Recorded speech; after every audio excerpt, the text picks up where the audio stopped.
Get your ears wrapped around the Golden State Media Concepts Basketball Podcast. All the scoop you need to know from college basketball to the NBA and even March Madness. News of your rising stars. Topics on and off the hardwood. This is the Golden State Media Concepts Basketball Podcast.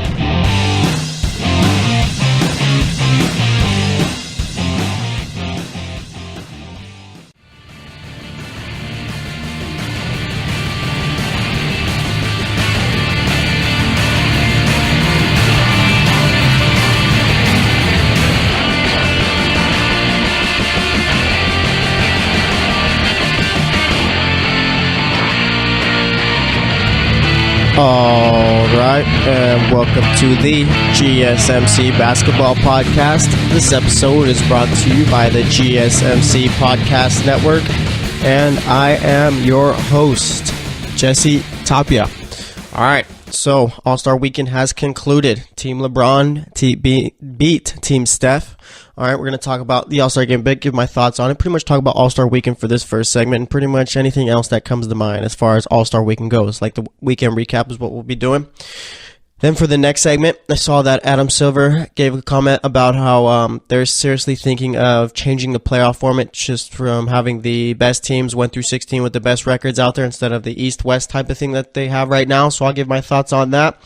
What else are we talking about today? For the third segment, we'll be talking about now since the All-Star break is over, pretty much what to look forward for the rest, for the rest of the season as to storylines or anything else. So we'll talk about a bunch of different things. And then for the fourth segment, as we will always do with this show, pretty much talk about anything that comes to mind as far as basketball goes or any little story that we haven't covered yet. So we'll be doing that. All right, so let's talk All-Star Weekend. I've never really been much of a fan of All-Star games or anything like that, whether it be the Pro Bowl in the NFL, the MLB All-Star game, or even the NHL All-Star game, which I know no one really ever watches. I mean, they got a whole thing with marketing that they got to fix up. But nonetheless, I mean, I wasn't really even that interested in the dunk contest, the three-point contest, or anything like that. I mean, really, I watched it, but nonetheless, like I said, just was no interest there. And I'm not sure why. I feel like the dunk contest the dunk contest was like the thing to watch for All-Star Weekend, all right, in like the mid-2000s and even before that. But I feel like as the years have gone on, it's more of a, it's not even really like a big deal. Because I remember for the past few years, I think besides this year, I believe that there was a couple years where they had the three-point contest at the very end instead of the dunk contest. And that just goes to show you how down it's gone.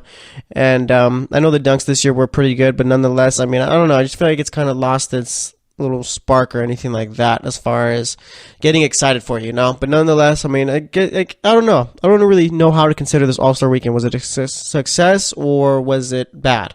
All right, I feel that the All-Star Game itself was a success. All right, let's talk about the All-Star Game for a minute, actually. All right, so you had Team LeBron facing off with Team Steph. All right, Team LeBron wins 148-145. Believe it or not, there was some defense in this, right? LeBron James, he won the MVP. He had 29 points in this one, 10 rebounds, 8 assists. Let's see, anything else? Kevin Durant dropped in 19. Paul George off the bench had 16. Let's see, and then Bradley Beal, he had 14 too. Anthony Davis only 12 points in this one, but I mean, it's an All-Star game. All right, for Team Steph, you had, Steph Curry only 11 points. Dude couldn't shoot the ball at all in this game. James Harden didn't shoot the ball either, 12 points. DeMar DeRozan had 21 points. Joel Embiid had a nice little game here, 19 points, 8 rebounds. Joel Embiid, him and Russell Westbrook were going at it a couple of times during the All-Star game. I remember in the first half. All right, I mean, that's one thing I like about actually, let me talk about the stats pretty much a little bit on top of the game, and I'll give my thoughts on it. All right, we'll go in a little order. All right, and then off the bench, Damian Lillard had a nice little All-Star game from him, 21 points. Klay Thompson had 15 points. Karl Anthony Towns, he had 17 points, all right. And then Jimmy Butler, all right. Jimmy Butler for Team Steph did not play at all in this game. I think that LA nightlife got to him, right? Probably party too much or something like that, but the dude didn't play at all. Told Mike D'Antoni he was tired, so he didn't have to put him in. And I mean, that sounds kind of nice to me. I mean, make the All-Star game, get to hang out in LA for a weekend, really don't got to do too much. And then when the game itself comes, you don't even have to play just because you party too much. But nonetheless, yeah, Jimmy Butler didn't play in this one. Oh yeah, one of the biggest stories of the All-Star game was the national anthem. Probably, I guess it's called, a rendition? Yeah, probably the worst rendition of a national anthem I've ever heard in my life. I'm not trying to be too harsh, but nonetheless, man, Fergie was singing it. It was bad. It was really bad. All right, you had Draymond Green laughing. You had a couple other players laughing. I mean, I don't know why, as far as, and we're going to have a little fun with this segment too, since it was All-Star Weekend. We don't have games till Thursday, but nonetheless, I don't know why, for big events, whether it be the Super Bowl or anything like that, why the people that are singing the national anthem trying to like make it into their own style, like try to change up the national anthem. Don't do that, man. Don't do that at all, because then you're going to end up with a Fergie situation where she quite possibly might have sang the worst national anthem of all time. All right. I was looking through Twitter, laughing at all the tweets about it and stuff like that, and people were saying Roseanne had the worst national anthem of all time. I've never heard that one, so I'm gonna have to check that out maybe in between segments, so that way I could talk about it in the beginning of the next one. But nonetheless, I mean, yeah, like even itself, like the intros and stuff when they had Kevin Hart out there, it seemed a little bit dragged out, a little bit too much. All right, I feel like we had enough Kevin Hart for All-Star Weekend. That dude was everywhere. I mean, he's pretty funny, but nonetheless, I mean, it's a little bit too much. But like I said, going back to the national anthem, wow. All right, just wow. That's all I got to say about the national anthem is just wow. It was, I don't know. I was just like, all right, time to speed it up. Let's get the game over with. But nonetheless, I mean, we made history yesterday. So yeah, Team LeBron beat Team Steph, and I mean, it was a fun little game to watch. I didn't get to watch the entire fourth quarter because I was up driving back to Sacramento. But nonetheless, I mean, yeah, it was a fun game. There was defense being played. I remember in the first few minutes, it was a couple of blocks. I mean, LeBron kind of set the tone as far as how well everyone was playing. And it's kind of weird. Like, obviously it's an all-star game, but LeBron setting the tone for it pretty much like just goes to show like the kind of power that he has in this league. Like, people are going to follow LeBron. LeBron's a guy that you lead by example, right? And people follow him a lot. Like I said, LeBron was playing hard. I feel like if LeBron is playing hard, that means everyone else can play hard. Obviously, they weren't playing like 100% or anything like that, because I mean, they still gave up 148, 145 points. But nonetheless, I mean, you see LeBron going out there. I don't know. It's just something about LeBron. It's just how he carries himself in the league and pretty much how people follow. But nonetheless, yeah, I like the All-Star game. You had a bunch of different storylines and stuff like that. People were trying to make something out of nothing as far as I guess it's not something out of nothing, but nonetheless, you had how's Kyrie and LeBron going to get along or whatever, like what's going on. Like, I know people were like pretty much glued to their TVs trying to watch every interaction between them. And then the whole KD and Russell Westbrook, I don't know, situation, beef, whatever you want to call it, okay? Because I mean, I feel like the whole Russell Westbrook and Kevin Durant thing was so overblown once Kevin Durant left Oklahoma City. I think that the media was dragging it on for way too long. Obviously, this is year 2 of it, but nonetheless, this shouldn't have been a story in year 2, all right? Last year, yes, if you want to pretty much get views and clicks and stuff like that, then yeah, you make it into a story. But this year, I feel like whenever I'd see it, like when these two teams played against each other, and pretty much is brought up, you got it in the commercial promos from ESPN, because I think they had one of the Saturday games. Yeah, you had Kevin Durant. All right, he was a big focal point of the commercial. So was Russell Westbrook. And nonetheless, I mean, now it's looking like that pretty much story has closed, like that chapter is ended. Because, I mean, you saw Kevin Durant and Russell Westbrook together shooting around and stuff like that before the game, joking around. There was a picture of Kyrie, Kevin Durant, Russell Westbrook, and they're all talking to each other in the locker room. So nonetheless, I mean, I guess that's all done and over with.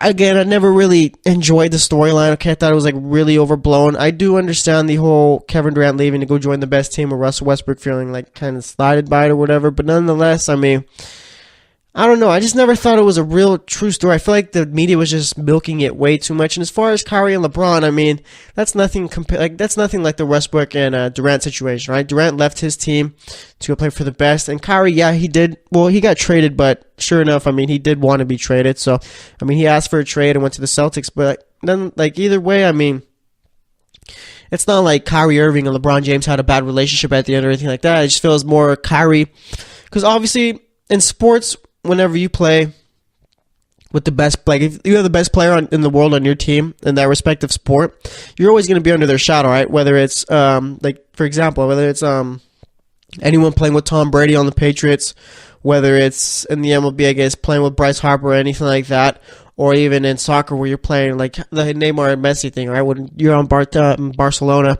you got Messi there, but Neymar is one of the best players in the world too, but he's never going to get out of that shadow because it's just Messi. So that's pretty much how the NBA was right here. You got Kyrie Irving, who is one of the better players in the NBA. I'd say probably a top 10 player in this league. Playing with a guy like LeBron, obviously we know what Kyrie can do, but the story's always going to be about LeBron. You're never going to want to talk about a guy like Kyrie Irving because you have the best player in the world at that respective sport on your team. So as far as Kyrie leaving, I don't think there was any really bad blood or anything like that. I'm sure LeBron understood and all that because, I mean, you got them joking around on the bench during the All-Star game. So, I mean, it's more like I feel like the media trying to compare Kyrie and LeBron's little type of relationship breakup thing to Durant and Westbrook is more of a completely different type of situation, right? Because like I said, I mean, it's not like Kyrie's like, oh, I hate LeBron or whatever, I hate playing with him. It wasn't even that, I don't think. I just think it's just more that people are saying, like, discrediting Kyrie for playing with LeBron, really not talking up his play a lot more, like his achievements and stuff like that. All right, so as far as that went, I mean, not really a story there. But nonetheless, I mean, I love how they did the All-Star game. I love how they picked teams. I love how they played a little bit of defense. All right, I enjoyed it all. Thought it was pretty fun. I was talking with Tate, too, before I started the show, and he was telling me how he misses more the East-West type of thing, and he'd rather go back to that. But I don't know. I kind of like how they pick teams, okay? Because I was talking with him, I was telling him that, like, in the NFL, yeah, it works for the AFC versus NFC, and the MLB, yeah, AL versus NL. But I feel like in basketball, it's more like a everyone's friends type of thing, okay? Because, like, it kind of is like playing pickup, like the type of atmosphere as far as the NBA right now, right? Because you got like people who are like best friends going to play with each other, like LeBron and Dwayne Wade started it. Now you got Kevin Durant going to play with Steph Curry and all those. Like, it's pretty much, it's not about, like, what I'm trying to get out here, like, is obviously everyone is competitive, but it's more so they realize that, yeah, we're playing a children's game, we're playing basketball, so it's more better to have a lot more fun with it rather than to treat it like an actual job, if that makes any sense, all right? Because obviously this is their job and stuff like that. But getting back to the point, I mean, it's feel like they get it. NBA players get it. They understand that, you know, we're just playing basketball, all right? Because, like, I'm going to tell you this, playing basketball, like, for a hobby and stuff like that, whether it's going to go play pickup or maybe going to a field to go play football or soccer or anything like that, playing any sport like that for a hobby just for fun with your friends, basketball is by far the best. All right, I think that's what pretty much, that's like the atmosphere, the type of feeling around the NBA right now, all right? Pretty much it's friends playing amongst friends. You're just playing basketball, and that's all it is. There's nothing serious about it. I mean, yeah, you're getting paid for it, but nonetheless, I mean, you're just out there to have fun and enjoy it. So I think that's what the NBA is right there. I like how they had LeBron and Steph pick teams. I'm not really sure, the leading vote getters that get to pick big teams. I think they should just do that from now on, all right, from year after year for the future, because I feel like that's going to bring more attention to the All-Star game. It's going to bring more ratings, pretty much bring more people to talk about it and enjoy it, because like I said, I mean, this was probably one of the better All-Star games in a while. I mean, I don't know, it's just kind of like the dynamic of having players with the East playing with players from the West rather than just one side playing one side, all right? Because, like, sometimes, let's say, put it this way, are you playing with players from the East, playing with players from the West, like East versus West? There's going to be times where one team, like the teams in the West, is going to be a whole lot better than the team in the East, where, like, it's pretty much not going to be fun. But with this, you got it mixed up, so it's pretty much not overpowered or anything like that. And I know it's just an All-Star game, so it didn't really matter too much, but I feel like they should just keep doing it this way, because I feel like it's more fun this way. I almost said more funner, but I don't think funner is a word. I don't know, is funner a word? I don't know, I'm going to have to look that up when the segment ends. But yeah, I really enjoyed All-Star Weekend. Really haven't talked too much about the dunk contest, but I did call it. I did call the winner. I said Donovan Mitchell was going to end up winning that one. All right, and sure enough, I was right. All right, like I said, I mean, I told you guys, it wasn't even about him dunking when I made my decision for picking him on Friday. It was more about, like I said, have you ever seen that guy jump up for a rebound? The dude's crazy athletic when he does it. Makes picking up rebounds look fun. But nonetheless, he won that. And then you had Spencer Dinwiddie winning the Taco Bell Skills Challenge. And you had Devin Booker. All right, I picked Wayne Ellington, but Devin Booker ended up winning the 3-point challenge. All right, I know more people were going with Klay Thompson as their winner. People were also talking about Paul George. I think Kyle Lowry thought he was back in the playoffs with the way he was shooting the 3-point contest. So, I mean, other than that, I mean, usually I think the Saturday night of All-Star Weekend, where it's got the dunk contest, the 3-point shootout, and the skills challenge is usually more entertaining than the All-Star game itself. But I feel like it was switched this year. I feel like there wasn't really much hype around the All-Star game festivities as far as Saturday goes, but the All-Star game itself between Team LeBron and Team Steph was a whole lot more fun than anything else. So I thought it was pretty good. I enjoyed it. But nonetheless, that's going to wrap it up for this segment. Next up, we're going to be talking about if, like, the NBA thinking about changing the playoff seeding to just the best 16 with the best records in the playoffs rather than 8 teams from the East and 8 teams from the West. So we'll talk about that next, and we're going to talk a little bit about the Kings too before we get into that. So stay tuned, and we'll be right back. Are you looking for the very best NFL and college football podcast? Then check out the GSMC Football Podcast. Get the latest football news both on and off the field. From the NFL Draft to trades to the rumor mill to the NFL Combines. They got you covered. That's GSMCpodcast.com/football-podcast. Get updates on college rivalries, game day insights, and much, much more. It's football talk the way you want it. This show eats, sleeps, and breathes football. Don't forget to like them on Facebook and follow them on Twitter. Visit gsmcpodcast.com for more info.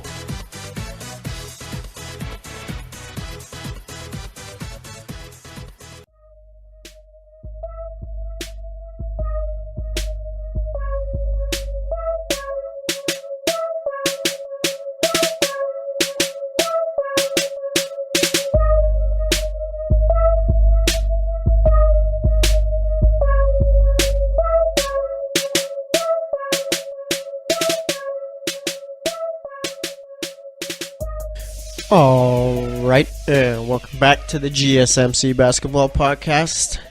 In that first segment, basically talked a bit about All-Star Weekend, more so the All-Star Game itself than the Saturday night part of it. But nonetheless, I mean, pretty good All-Star Weekend. I enjoyed the game. Thought it was entertaining. I thought they tried more than they usually do. I mean, look at the refs too. They decided to call a bunch of fouls too, and man, the refs got to figure something out because I mean, just not even talking about the All-Star Game, but just now what I'm thinking about. The refs try too much to make themselves part of the game. Just go out there. I mean, I don't know. The NBA's got to figure something out that's going on between the refs and players too. Like I said, I'm getting a bit off topic, but nonetheless, I mean, it's a basketball topic, so we'll talk about it for a few moments. But yeah, like I said, I mean, I don't know. I think it's just NBA refs. I'm like sometimes I feel that they're calling fouls because of the fact that NBA players are calling them out all the time. All right, this is probably the worst it's been in a while. All right.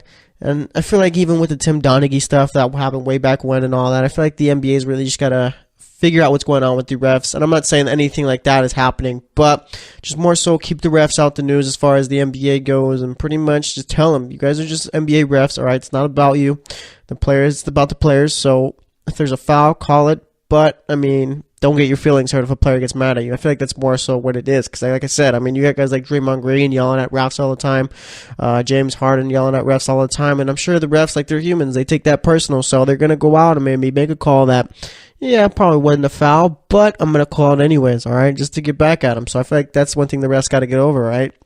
Tough luck. Players yell at you. You got to get over it. It's part of the job. All right, but for this segment, we're going to be talking the idea of a playoffs where just the best 16 teams in the league as far as record goes. Doesn't matter if you're from the East or doesn't matter if you're from the West, all right? Best 16. The West could have more teams in than the East, and the East sometimes could have more teams in the West. So we'll be talking about that. And I also want to talk about before that, talk about the Kings a bit, all right? Talk about two young players, okay? Buddy Hield and Bogdan Bogdanovic. All right, both played extremely well in the Rising Stars All-Star Game. I guess if that's what they call it. I can't remember exactly what they called it. Mountain Dew Kickstart, some, or something like that. I know it's sponsored by Mountain Dew. But either way, in that game where the first and second year players play, I think even they have some, do they have third year players or no? No, I think it's just first and second year players. Now they do Team World versus Team USA. And Kings players stole the show. They played well, all right? I think Bogdanovic, he had like 28 points, 10 rebounds or something like that. Let me see if I can find out the score on here. But either way, I mean, it got me thinking about the Kings, okay? And more so about the fact that the Kings, they do have talent, all right?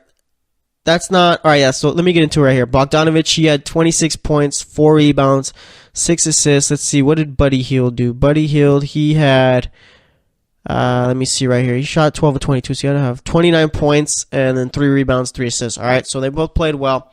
But nonetheless, getting back to the Kings, they do have talent, all right? They have young talent. You got Bogdanovic, who's probably the best player on that team, all right? Then you got Buddy Hield, who's a nice little shooter off the bench. I mean, he's not as consistent as you would like him to be, all right? Then you got De'Aaron Fox, who I think Sacramento is going to end up making him the point guard of the future. I mean, that's what they drafted him to be. You don't draft a guy at number 4, or was it number 5 this year? I think it was number 5. Yeah, they drafted him at number 5, right? So you don't draft a guy at number 5 and just expect him to be a little fill-in or whatever. So yeah, I'm sure they're expecting him to pretty much grow into the point guard that they need to lead that team going forward. But like I said, I mean, watching the Kings, it's kind of weird. I know this was just a glorified scrimmage here, but I don't know what's going on with the Kings. Like, what do we think is going on with the Kings? The team has been so bad since 2000. Like, they've been pretty much bad since 2006, 2008, whenever the last time they made the playoffs was. And nothing has seemed to get right. And I know, like, periodically we talk about the Kings from time to time, but it's just kind of weird how, like, they haven't shown anything, all right? It's just, like I always say, they're the Cleveland Browns in the NBA, and the Kings just have not showed that. I mean, they haven't even made progress, I feel. Like, look at here. They got a bunch of young players and all that, but, I mean, I guess the last couple of weeks before the All-Star break, they were competing, playing well against other teams, but nonetheless, they're still one of the worst teams in the league, all right? They have one of the worst offensive, they average the least amount of points per game on offense, I think it is. I think they're averaging around 97, and I think that is good for worst. All right, they're, I think, right near the middle as far as giving up points on defense. So, the Kings, I'm not sure really how this gets fixed, okay? They have a bunch of young players. You have a nice little coach in Dave Yeager, but it's like they're not taking steps, I don't think. They're not taking the necessary steps to show that they're a team who is on the come up. Okay, they're like the Orlando Magic. Yeah, you have a lot of young players and a lot of raw athleticism and a lot of raw talent, but they just haven't done well to utilize that talent and develop it, I feel, over the years, right? Okay, because for them to have a guy like DeMarcus Cousins for 6 years and not make the playoffs once isn't on DeMarcus Cousins. That's on the front office and coaches, I feel. All right, it's on the front office because of the fact that, it's more so on the front office, not the coaches, all right? I shouldn't say the coaches. So it's on the front office, all right? You didn't bring in enough players or any decent players to go and play with DeMarcus Cousins. I feel like the best player DeMarcus Cousins ever played was probably Isaiah Thomas, then Tyreek Evans, all right? Isaiah Thomas had probably the best year of his career, best offensive scoring season in Celtics history last year. But nonetheless, Isaiah Thomas has been more of a role player type, right? Not the guy that's going to lead your team besides last year, like I said. Tyreek Evans is a role player, right? Come off the bench type of guy. And just not going to be a superstar or anything like that. So we've had two role players as DeMarcus Cousins' best teammates during his time with Sac. And, you can't win with that. And then people point the blame to DeMarcus Cousins, saying that he doesn't make anyone around him better. And that's not his job. I can go as far as saying that Kobe Bryant did not make anyone around him better, okay?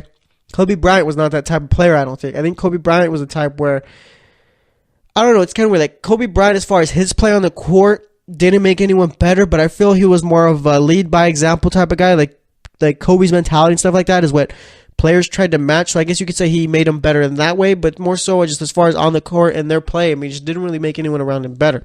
So you can't really knock a guy like DeMarcus Cousins for doing that because it's not his job to do. It's not his job to coddle to the players and pretty much go and try and elevate their game, all right? Coming into the NBA, you got to go and help yourself, all right? Because it's a business, everyone from themselves. But nonetheless, seeing how the Kings players play in this little Rising Stars game was kind of encouraging for them. But they got to really figure out a way to develop these players and have them playing well on a consistent basis before anything happens. They're probably going to have a top 4 pick in the draft this year, depending on how the lottery goes. But either way, they got to get that one guy that finally puts them over the top, showing that, the Kings are going to be a team that you're going to have to worry about in a couple years, right? Kind of like a Philadelphia Sixers team, 76ers team, kind of like a Milwaukee Bucks team. The Lakers are even kind of proving that with the players they got right now. People were saying that the Lakers are a top free agent or two away from contending. Whether that be a LeBron James type, who I don't think will end up in LA once it's all said and done in free agency, or even a guy like Paul George who can make that team play better. The Lakers with Paul George, I feel, are 8th seed, probably make the playoffs. But with LeBron James, anywhere from a 5th to 3 seed, 5th to 2 seed. You're not knocking off the Warriors. Don't ever think about that. So, that's where the Kings need to be headed for, all right? Just a team that you're going to have to think about in the next few years, all right? A team that you think, oh, yeah, one move here, one move there, and they're going to be up here with us. So we'll see how it all ends up for the Kings. But now we're going to pivot over to talking about the NBA. Pretty much Adam Silver said that it's been, the NBA offices or whatever given it serious thought about switching the playoff seeding to where it's the top 6 teams based off of record. Doesn't matter who, the top 8 in the East, top 8 in the West. It's more so, you could have 9 teams or 10 teams from the West and 6 teams from the East make the playoffs. And I don't really like that idea, really, okay? Because I understand this whole idea of the top 16 teams in the league. Man, I can't talk today. But yeah, the top 16 teams in the league make playoffs. Okay, that came from the fact that the East has been pretty down in the dumps the last couple of years, okay? And I get it, but I feel it's more we're living in the moment type of thing here, okay? Because the East is going to eventually be better than the West. It's more so like a cycle, okay? There's going to be a period of time where the West is a whole lot better than the East. And there's going to be a time where the East is a whole lot better than the West. I feel like for them to switch it up would be kind of, I'm not really for it at all, okay? I feel like, yeah, changing the All-Star game, that's cool and all, but don't really mess with the actual season game itself, okay? Let me see how it would be right now if they ended up switching to top 16 teams in the league. Okay, so then you'd have the Houston Rockets as the number 1 seed, then the Warriors as the number 2 seed, the Raptors would be the number 3 seed, the Celtics would be the number... See, and that's another thing too. Would the number 1 team be playing the number 16 team in the league? Like, would it be the Rockets playing against... Let me see who the number 16 team would be. I think that would be the Heat. Let me see real quick. Yeah, I think it'd be the Heat. So yeah, would it be the Rockets playing against the Heat in the first round? Is that how it would go? Because, I mean, that's a pretty... I don't know. I guess that's how you would have to have it be, I guess. So yeah, let's see. You'd have the Raptors as the 3 seed, the Celtics as the 4 seed. Then, see, for the 5th seed, you'd have the Spurs. Then I think it would go the... Let's see, would it be the Timberwolves? Let me see as far as winning percentage goes right here. Actually, it'd be the Cavs as the 5 seed. It'd be the Spurs as the 6th seed. Let's see, who's the 5th seed? This 5th seed would be the Timberwolves. And then the 7th seed would be the Timberwolves. The 8th seed would be the Wizards. Then the 9th seed goes to the Thunder. 10th seed, that is the... Let's see, would that be the Pacers or the Nuggets? That would be the Pacers, I believe. Yeah, that would be the Pacers. Actually, you know what? I got to make a list for this because this is kind of difficult. I'm looking at the winning percentages right now. But nonetheless, I mean, I think the top 6 teams in the East would all be in there before the Thunder would be, actually. So, yeah, I messed that up real quick. Yeah, so the Bucks would be in before the Thunder are. So, I mean, I feel like it's all, like I said, just more just the tide, like the cycle, all right? Because whether it be the draft or free agency, you're going to have a time where the East is back up on top of the NBA and the West is the league where the conference where you're like, ooh, this is the worst conference in the league. They need to switch it up. So I feel like switching it all would be kind of counterintuitive, I guess you could say, because I feel like the league, the NBA is probably the most progressive league as far as making changes that need to happen in order to pretty much build the league up even more, all right? Because the NFL makes enough money to where they don't really have to do anything. People are going to show up and watch either way. The MLB has been around for so long to where you already have your core set of fans. And as far as the NBA goes, the NBA is more like a millennial type, all right? That's really where the NBA's fan base is at. Because you got Bleacher Report and maybe sometimes ESPN. Like, the tweets they send out are just kind of ridiculous. Trying to be like... They're like that old guy trying to fit in with the younger crowd. All right, that's what Bleacher Report and the ESPN are. It's kind of just ridiculous to see sometimes, but nonetheless, that's really where I feel the new NBA fan base is coming from. It's coming from the millennial generation. So I feel like, and I know that's really who's complaining about having more so than others about having just the top 16 teams in the league, whether it be a bunch of teams from the East or a bunch of teams from the West, make the playoffs. I feel like that's who's been complaining about it more. But I feel like this part of the game, as far as changing it, doesn't really need to be fixed, all right? I feel it's better. I feel like I'd rather see East versus West because, I mean, in reality, I'm not sure if it's just that teams are frustrated seeing the Warriors go up against the Cavs and beat the Cavs every time, or they just think that no one from the East can beat the Warriors. But, I mean, looking at the West, you can't tell me that the Timberwolves, the Thunder, Rockets, or Spurs are a team that could be favored against a team like the Warriors, right? The Warriors are always going to be a team that's favored, and sure enough, I mean, I'm sure they could beat any of these teams in a 7-game series easily.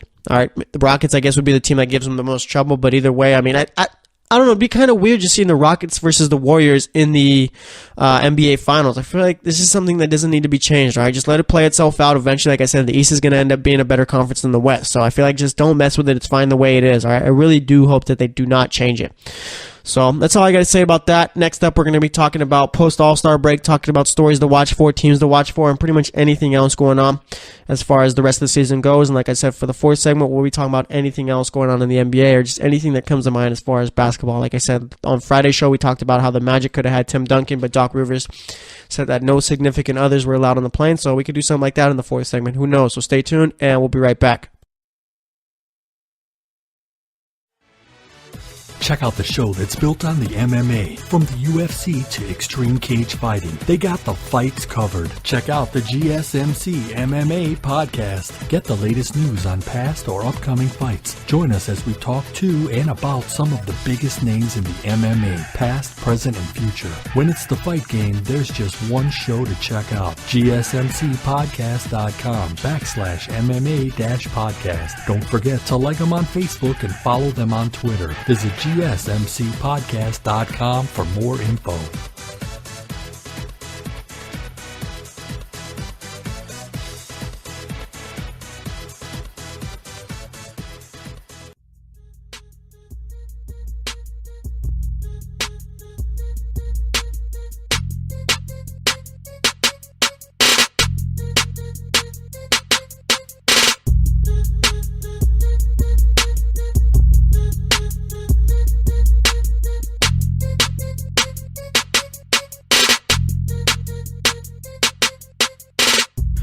Alrighty, welcome back to the GSMC Basketball Podcast. So far in today's show, we've talked about All-Star Weekend. In the last segment, we talked about the Kings young players, talked about the NBA as far as 1 through 16 seeding goes, just doing away with the conferences and having the best 16 teams get in. I mean, there are pros to that and there are cons, okay? I don't know. I don't think there's actual cons to it. I mean, the pros would be you just have the best 16 teams in the league in there, but I don't know. I feel like I'd rather just see the more traditional East, top 8 teams in the West making it, and the top 8 teams in the East making it, or did I just say both East? But either way, you get what I was talking about, okay? So we talked about that. I'd rather see it that way rather than just the top 16 teams in the league get in. Just more because I feel like I'm more just a traditionalist type person as far as stuff like that goes. Because like I said, as far as the All-Star game goes, I'm fine. Switch it up. Do whatever you want. I don't really care. But either way, I just feel like, I don't know. Just leave it the way it is right now. Because eventually there's going to be a time where the East is a whole lot better than the West.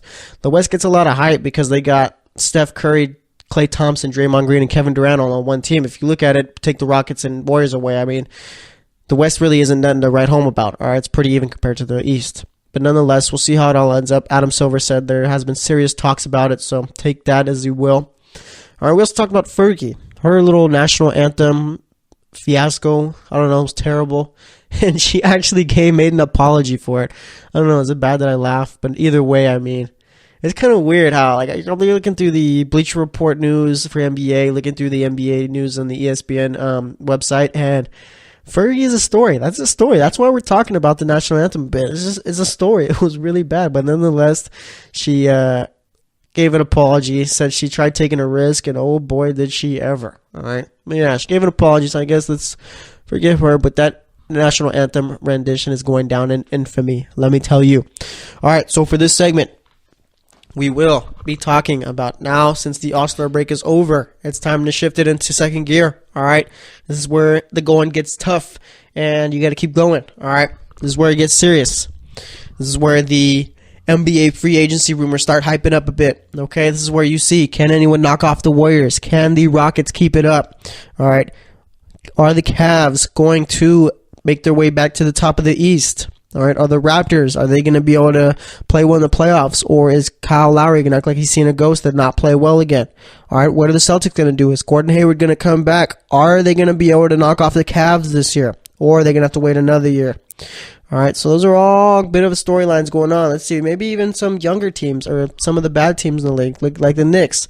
What are the Knicks going to do? All right, thought they had their star player, Kristaps Porzingis, blew out his knee. What's the plan going forward? Do you sit him out all the next season, or do you bring him back just so you can get a little high lottery pick, okay? And as far as the Knicks go, I mean, they're currently 23-36.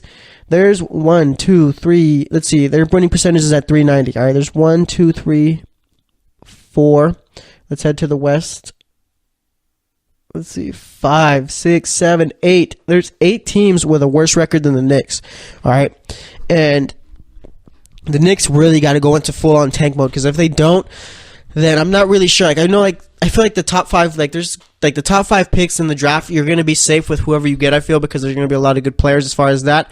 But I mean, I feel like a team, like whatever team, let's talk about Trae Young for a bit, okay? Since this is the basketball podcast. All right. So Trae Young, ESPN's golden child, okay? The guy they've been pushing forward. Is he the next Steph Curry? Yada, yada, yada. Okay. I think Trae Young is a bit, dare I say, overrated.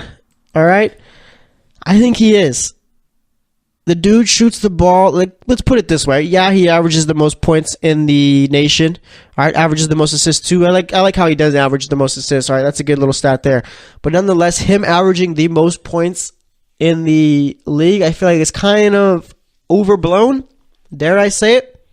All right. I think I'm treading on hot take waters right now, but nonetheless, I mean, Trae Young takes a lot of shots. Okay, Trae Young, I am doing a hot take right now. Trae Young is that dude at the pickup game. After the game, he'll brag. I'm not saying that Trae Young brags or anything like that, but I'm just comparing. Trae Young will brag about how, or the guy at the pickup game will brag about how he hit 8 shots in that game, 10 shots, whatever, and actually, you play usually up to 21, so usually at best you're hitting about 6 shots in the game. So he's there, oh yeah, I hit 6 shots, hit 3 threes or whatever. And then you tell him, yeah, you hit 6 shots, but you took about 25 of them. All right, that's Trae Young. Trae Young hits about 10, 15 shots a game, but the dude is like Kobe Bryant shooting the ball, does not give it up. If there's anyone who's got that Mamba mentality, it is Trae Young. I refuse. And you know what, that, like I said, it kind of, Trae Young, like Oklahoma's offense goes through him because that's where you see his assist numbers going so high. All right, Trae Young is the guy with the ball in most of his hands. Either he's going to pass it to him, you're going to get the assists, or he's going to take it in and pretty much do what he wants with it. All right, Trae Young refuses to let anyone else pretty much run the offense. All right, and I guess that's a good thing there because obviously you're going to need that in the league. But I feel like any team that ends up with Trae Young is ending up with a player who. And I'm not saying that Trae Young isn't going to work out well in the NBA. I'm not trying to say that at all. But I'm just saying that you're going to end up with a guy, it's more of a hit and miss type of player, all right? It's either going to be he's really good or it's, oh, we messed up. And sure enough, I mean, he could be the next Steph Curry, and he could be a really good player. But I just think with how many shots he's taken, it's kind of worrisome, I guess. And it might just be a product of Oklahoma not having enough good players around him. Because you saw a guy like Ben Simmons. I mean, the dude at LSU didn't really have much of a squad around him. So maybe that's just the case in Oklahoma, and Trae Young is the reason why they've had so much success for so long. I think they're playing Kansas tonight. I'd have to double check that, but nonetheless, I mean, Trae Young, he's going to be a hit or miss type player. But getting back to it, as far as the Knicks go, I mean, yeah, you got to worry about as far as the season. How are you going to are you going to just go out and be like, we're tanking, we're done? Or are you going to leave guys like Michael Beasley, Tim Hardaway Hardaway Jr. out there, and pretty much they're going to give you chances to win, all right? You're not going to win a lot of games or anything like that, but you're not going to be getting blown out every game, so it's going to be interesting to see what the Knicks do. And as far as all those other teams, like I said, there's 7 teams who are all near each other as far as fighting for the top pick in the lottery. All right, the Suns, I think, currently have the worst winning percentage in the league. All right, let's see. Yeah, the Suns, let me see the top 4 worst teams in the league, okay? So it's the Suns and Hawks tied. So that's 1 and 2 right there. Then I think you got I think it goes the Mavericks and Kings after. And yeah, it goes the Mavericks, and then the Kings and Orlando Magic are tied with the 4th worst record in the league. All right, so those are probably going to be your top 5 picks right there, maybe. I mean, obviously, we got to wait for the lottery to happen and stuff like that. But maybe a team like Memphis gets lucky as far as their tanking goes. Maybe a team like Brooklyn gets lucky because that Brooklyn pick is... Oh, I forgot. Cleveland has the Brooklyn pick. And that's another storyline, too. Let's pivot a bit, all right? Let's pivot over to Cleveland. All right, so Cleveland's got the Brooklyn pick. You got Larry Nance. You got Rodney Hood. You got Jordan Clarkson. George Hill really isn't. I don't know what to think of George Hill as far as that team's future. All right. But let's say Brooklyn pick gets lucky in the lottery and they end up in the top 3. You could see LeBron. I mean, LeBron, maybe a guy like DeAndre Ayton on that team. Maybe you get a Michael Porter Jr., maybe a Luka Doncic. Or maybe LeBron says, hey, go get me Trae Young. And I think LeBron does like Trae Young. He said that Trae Young needs to come out this year into the NBA draft. Maybe it's a Shabazz Napier type situation, right? Remember LeBron's last year in Miami? Dude, oh, I can't believe he did this to them. Talking up Shabazz Napier. Oh, yeah, if we could get him, I'd rather I got like him on the team and stuff like that. They draft him, and LeBron says, bye-bye, I'm gone. All right, so that was funny. Maybe we're just getting that type of thing here where the Cavaliers draft Trae Young and LeBron says, oh, that's cool, I'm still leaving. But either way, we're going to have to wait and see. But yeah, we're going to have to worry about what is LeBron doing? Like, what is LeBron's plans? What is he going to do? Is he going to stay in Cleveland, or is he going to go to Houston? Is he going to go to LA? Is he going to go to San Antonio? Maybe Detroit, all right? They got nice little odds on him going to Detroit.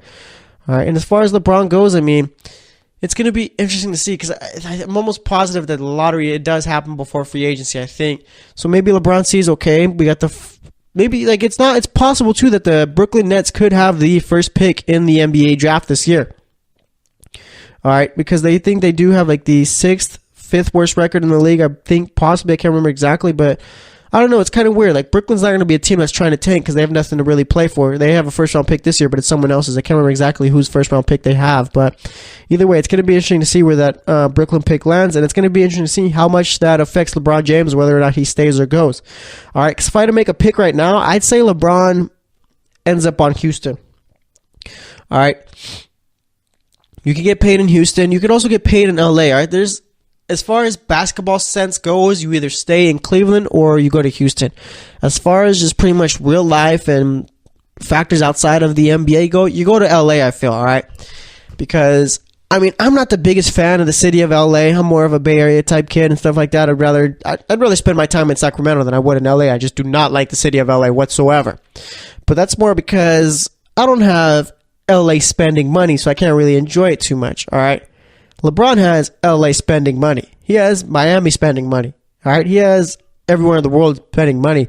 So I feel like as far as marketing goes and pretty much enjoying yourself in a city, LA you probably have the most fun in, all right? And even playing with the Lakers, I mean, LeBron on the Lakers would be like the ultimate marketing campaign success of all time, I feel. Even more so than when they got Shaq, even more so with Kobe. I mean, LeBron is just that guy in the NBA, okay? You know it. LeBron is that human being, all right? When LeBron walks in, everyone knows that's the best player in the league, okay? It's not Kevin Durant, not Steph Curry, it's not James Harden, it's not Russell Westbrook, it's LeBron James, all right? And just pretty much the power and pretty much just like the attention that the dude demands whenever he goes anywhere. I mean, like I said, I mean, as far as the All-Star game went, I mean, the dude's out there playing hard, and you're going to get other people playing hard that way just because they're going to follow LeBron. So as far as LeBron going to LA, that makes so much money there as far as just everything. So that makes the most sense as far as that goes. But again, if LeBron's just trying to win a championship and play on a good basketball team, then you go to Houston, and like I say, you just stay in Cleveland. All right? Because like as far as basketball sense goes, going to LA, you're not going to knock off the Warriors even if Paul George is there. All right? It's not going to happen. Okay? The Warriors are just too good. The Rockets, we're talking now, like, let's put it into perspective. Right now, we're talking as if the Rockets do have a chance at knocking off the Warriors without a LeBron James, all right? With just James Harden, Chris Paul, and the guys they got there already. We're already talking about if the Rockets can knock them off in a 7-game series. If LeBron goes there, I think the conversation switches to who's going to win the series rather than can the Rockets win. All right, because we know the Warriors have all the chances in the world to win because they have the best team in the league. But you put a guy like LeBron on the Rockets, then it's who's going to win the series? We have no clue. All right, and as far as like, there's been teams like the Spurs that have been linked to having a chance at getting LeBron James, and I just don't really see the fit there too much. All right, maybe it could work because you could have a guy like LeBron bringing the ball up, and you don't really need Kawhi to really handle the ball as far as on the offensive end because he's a wing type player. All right, so it could fit there, and I'm sure Greg Popovich would find out a way, but nonetheless, I just don't really like that. I don't think I like the idea of LeBron going to the Spurs. It'd be like the ultimate, it'd be like a weird fit there. I just wouldn't look right, I feel. So we'll see about that. And like I said, like there's the Rockets, there's the Cavs. I don't really see the Pistons being a team that could go out and get LeBron. I mean, Miami's name has come up a couple of times, so there's that. But other than that, I mean, I feel like it's just between the Lakers, the Rockets, and the Cavs. And I mean, if I had to make a pick, I'd say probably he ends up back in. I don't know. Do I want to say he ends up back in Cleveland? I just don't see LA, and I'm not sure how realistic Houston is. All right, but nonetheless, I mean, that's a story to look out for. Let's see what other stories you got. I mean, maybe the Celtics, is Gordon Hayward coming back? How well is his ankle healing? And can the Celtics beat the Raptors or Cavs without Gordon Hayward coming back? I'm not sure. They got to figure out what's going on as far as their defensive problems. Brad Stevens needs to figure out if he needs to make any lineup changes, so you got to worry about that. And as far as the West goes, I mean, there's only one storyline in the West, okay? They're going to try and build it up to who can knock off the Warriors, but there's only really one team in this league who can knock off the Warriors, and that's the Rockets, as we said a few moments ago, all right? I mean, right now the Rockets got the number 1 seed in the East, and I'm not sure, or in the West, and the Warriors, I highly doubt are even sweating it. I highly doubt that the Warriors even care where they finish in the West. They could finish as the 8th seed and still be the favorite to make it to the finals and win the finals. So, I mean, as far as the Spurs, Timberwolves, and Thunder go, don't entertain that anymore. They have no chance against the Warriors, okay? None whatsoever.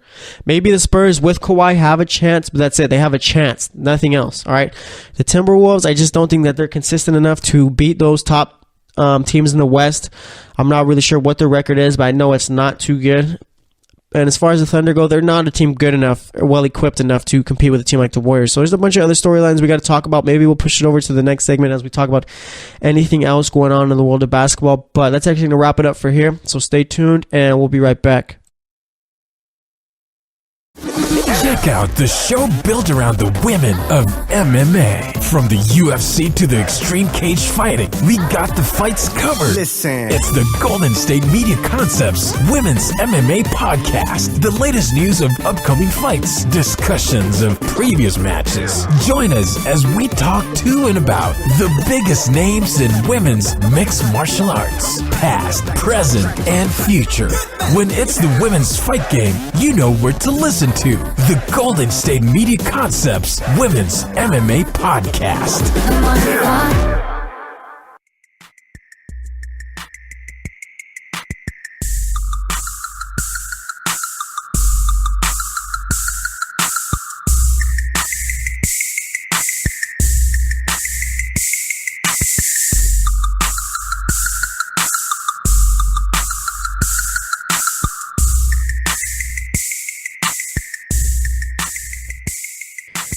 All right, welcome back to the GSMC Basketball Podcast. So far today, we talked about All-Star Weekend. We talked about 1 through 16 type playoff seeding, if that happened. We talked about the Kings, and we talked a whole bunch about just what to watch for after this All-Star break. All right, so yeah, we're talking about the 1 through 16 seeding playoff type, whatever you want to call it. And I got this. If the season ended today, this is how it would be if they chose to do it that way, right? So it'd be the Rockets versus the Clippers, right? The 1 versus the 16 seed. Then you'd have the number 2 seed Warriors facing off with the number 15 seed Pelicans. The number 3 seed Raptors facing off with the number 14 seed 76ers. Number 4 seed Celtics playing against the number 13 seed Trailblazers. The number 5 seed Cavaliers playing against the number 12 seed Nuggets. The number 6 seed Spurs playing the 11th seed Thunder. The 7th seed Timberwolves playing the 10th seed Bucks. And the 8th seed Wizards playing the 9th seed Pacers. All right, let's see 1 through 8 who would have which conference have the most. Okay, all right, so Rockets, Warriors for the first 2. That's the West with 2. Then you got the Raptors, Cavaliers, Celtics. The next, it'd be even, all right? So you'd have 4. You'd have 4 West teams and 4 East teams for the top 8. So I guess it kind of works out there. Let's see. Let's pretend that this is how it's going to be, all right? Let's pretend that these teams go. Let's see who would end up in the finals if we could do that. I'm just going to make picks, all right? Just based off who I think would win. So I'm going to go Rockets obviously would beat the Clippers, okay? Then, let me see. Let's make it all fancy. See if we could draw it all up so it's a little bit more cleaner. All right, but nonetheless, I mean, yeah, that's how the seeding would go. And I don't know. Maybe it's kind of growing on me right now. Maybe it's kind of not. But nonetheless, I mean, I still think it's kind of different. And like I said, I don't think you really mess with anything that's not broken. All right, like I said, if it ain't broke, then don't fix it. All right. So let's see. You got the Rockets winning. Then I'd have the Warriors beating the Pelicans. The Raptors. I don't know. Do I think the Raptors would beat the Sixers? I think we got to give the Raptors their due. All right, then the Celtics beating the Trailblazers, obviously. Then the Cavs, obviously the Cavs beating the Nuggets. Okay, then do we like the Thunder or do we like the Spurs? I think we like the... I'm going to pretend like Kawhi's not on this Spurs team. I'm going to go with the Thunder, all right? Just with the teams we got right now. Then you got the Bucks and the Timberwolves. I would take the Bucks. Then you got the Pacers against the Wizards. I would take the Pacers. All right, Pacers are playing good basketball. So it leaves you with the Rockets, Warriors, Raptors, Celtics, Cavs, Thunder, and Bucks. All right, so I'm assuming that the Thunder would have the opportunity to play the Rockets. So we'd have Rockets, Thunder in the quarterfinals, or the Eastern Conference semifinals, I should say. Then the Warriors would be playing the next lowest team, which would be the Bucks. So we'd have Warriors, Bucks. I'm kind of liking this. All right, I'm kind of liking this seeding. Then the Raptors would be playing the next team would be the Pacers. Okay. Then, actually, how does that work out? All right, yeah, then it'd be Celtics, Cavs. Okay, yeah, Celtics, Cavs in the other one. Okay, so let's go here. So let's go Rockets, Thunder, Warriors, Bucks, Raptors, Pacers, Celtics, Cavs. All right, I will take the Rockets over the Thunder. All right. Let's see, Rockets over the Thunder. Then I take the Warriors over the Bucks. I take the Pacers over the Raptors. And then, just for the fun of it, I guess let's give the Cavs over the Celtics. Okay? So that leaves us with the Rockets versus Indiana. And then the Warriors versus the Cavs. Okay? I guess I'm going to have to go obviously with the Rockets over the Pacers and then the Warriors over the Cavs. So I guess we would end up getting a Rockets versus Warriors finals. All right, at least from how I've done this. I kind of do. All right, so I don't think it's going to happen. I don't think it should happen. But doing this little exercise where I went through each team and like the matchup stuff like that, I mean, Sixers versus Raptors, I think that, like, as of right now, with the current playoff format, it'd be Sixers versus Celtics, so that'd be a fun series. But either way, there's a couple of good series, right? Like the Bucks versus the Timberwolves, that's a fun one there. All right, then the Pacers versus the Wizards, obviously, I mean, we could still see that I think we would see that this year in the playoffs, because I think, I got to check where both teams are seated right now. But yeah, we'd already see that, so that'd already be happening. Okay, and then like I said, all the other ones would be a nice matchup. So I guess it is kind of, it's not, I wouldn't say it's growing on me, but either way, there would be some fun matchups to look for in there. All right, so I guess, I mean, maybe it's not all bad, but I'd still rather see the current traditional type of seeding with West playing the West teams and then the East playing the East teams, and then the winner of both conferences facing off in the finals. All right, but I do kind of like how, I don't know, I thought the seeding was pretty good there. All right. So let's see, this is the last segment. We talk about pretty much anything else going on in sports, all right? Okay, so we've talked about the national anthem, so we can't really beat on that for too much. I mean, Lakers fans, or in LA during the All-Star game, they were chanting, "We want Paul," chants for Paul George. And, I mean, as far as Paul George and where he ends up this offseason, I think it's going to be the Thunder or the Lakers, and I think it's up to Russell Westbrook on what happens, all right? Russell Westbrook, I feel like, is the key, all right? If Paul George feels like he doesn't want to play with Russell Westbrook, or Russell Westbrook just doesn't keep him, like, just, I don't know, it's kind of weird. Like, I'm not, like, pretty much show that Paul George should be there, then Paul George is probably headed back to LA. But if the Thunder do something and it's looking like Russell Westbrook and Paul George love playing with each other, then I think Paul George stays in Oklahoma City, because Paul George has made comments so far this season about, I mean, just the possibility of staying in Oklahoma City. He says he likes the place and he enjoys playing there. So, I mean, maybe he ends up there. As far as Paul George ending up in Oklahoma City, I think that's the best case scenario for, I mean, obviously the city of Oklahoma, that team right there, because, I mean, you lose a guy like Kevin Durant, but you get Paul George right after that. So, I mean, it'd work out perfectly for them. And, pretty much, I mean, as far as the Lakers go, this is probably the biggest offseason the Lakers have had in a while, all right? Probably bigger than the one where they were trying to go for LaMarcus Aldridge, okay? Because, look here, I feel like this offseason is what the Lakers have been building towards, okay? The offseason with LeBron, the offseason with Paul George, okay? Let me see if I could get a list of the possible, of the free agents this upcoming year. Let me see if I can pull that up right here as I'm talking. All right. Let's see. Free agents. All right. So like I said, we got Paul George and you got LeBron James. Who else, though? Okay. Let me see. You got, I think it'd be DeMarcus Cousins. Let's see. I'm trying to find, yeah, guys, like, all right. Yeah. So I think these are all unrestricted right here. And I think that Paul George and, LeBron James, those are all, they're opting out, so they're not on this list. But look at it right here. We got JJ Redick. I got right. Oh yeah, he just signed a 1-year deal with the Pacers. All right, JJ Redick. I'm sure Chris Paul's gonna end up going back. You got guys like Brook Lopez, DeMarcus Cousins, Derek Favors. Let's see. Avery Bradley's gonna be a free agent. Trevor Ariza, Jabari Parker. But he's going to be a restricted free agent. Isaiah Thomas is going to be an unrestricted free agent. Let me see if I could find one. Greg Monroe is going to be an unrestricted free agent. Let me see if I can find one with LeBron James and all the guys who could possibly opt out. Possible. But yeah, getting back to the Lakers, I mean, I feel like they have to get someone this offseason, okay? They have to. If you don't, then I feel like the Lakers, like that whole little, I don't know if you call it kosher, like an Arwa type of thing or whatever, but like there's this thing about the Lakers where that's the team, okay? You got the Celtics, you got the Lakers. Those are the top two teams in the top two franchises in all the history of basketball. And with the Lakers, they've been playing it up so much to where people want to play here. All right, come play for the Lakers. It's LA and all that. But it's just no one ever really seems to go to the Lakers, okay? That just never happens. Like I said, the last top free agent that they ever signed as far as a great player was Shaq, all right, when he left Orlando. All right, looking at the free agents now, I mean, you got Carmelo Anthony, who's got an early termination option. Nikola Jokic has a team option that they could pick up, or he could be a restricted free agent. I don't see Jokic going anywhere. Dude's one of the best players in the league. You got DeAndre Jordan with a player option, Cantor with a player option. Wes Matthews has a player option. Let's see, anyone else?